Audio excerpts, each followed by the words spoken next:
My favourite discipline is definitely the discipline I'm winning most at, and that changes from time to time.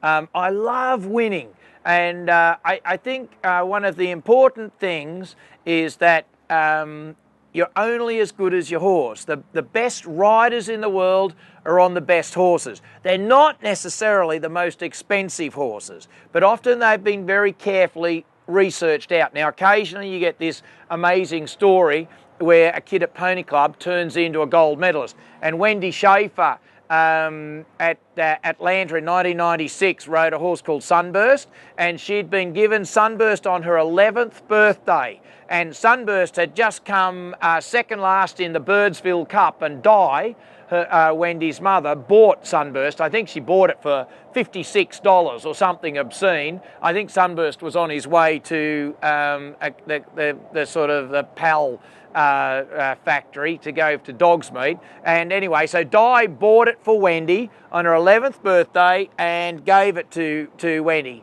Anyway, in 96, Wendy was 21, had had the horse for 10 years, won a gold medal and led Australia into the gold medal. She was the linchpin that did that. Occasionally that happens, and that's brilliant. I love to win, and I think I just love whatever it is. If a horse is talented, wherever his talent is, I would like to be good enough to allow him to go there and then madly sort of cram, if you like, or train so that I can be good enough not to interfere with what the horse's special inner secret talents are. And if I can go with that, it's so much fun. It's just lovely. It's lovely letting a horse try and perform at his best. And if you're on a special horse, he'll win. It's not the rider, it's the horse. And then just being good enough not to interfere with them is just such an amazing thing to do. These days, when you walk a 3-day event course, you do need to keep very much in mind, which horse you're riding, because each horse is very different. They really are.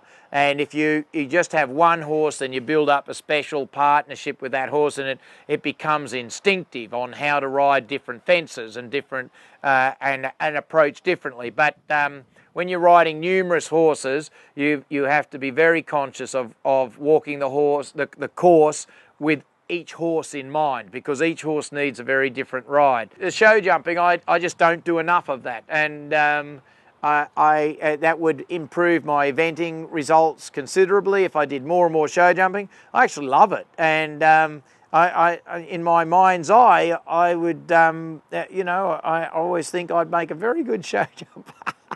So I would love to pursue that more seriously, but trying to be right across two disciplines in eventing and dressage, I find it really difficult to hunt both disciplines down right at the top. I've done a lot of things that I really cherish. I don't think I'd ever call them my greatest riding achievement. They're all part of an adventure, and I always think life's a building adventure, like it's getting bigger and better.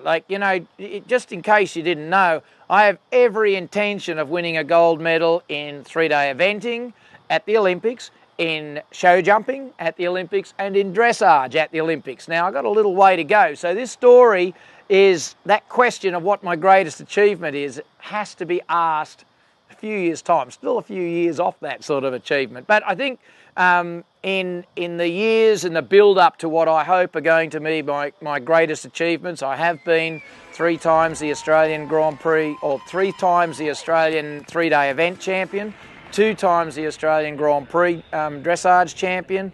I've represented Australia at Olympics and at World Championships on Trans-Tasman teams and at the World Cup. And I've had a lot of fun. I wouldn't change any of it for anything. Not all the money in China wouldn't buy it. But my greatest achievements still to come.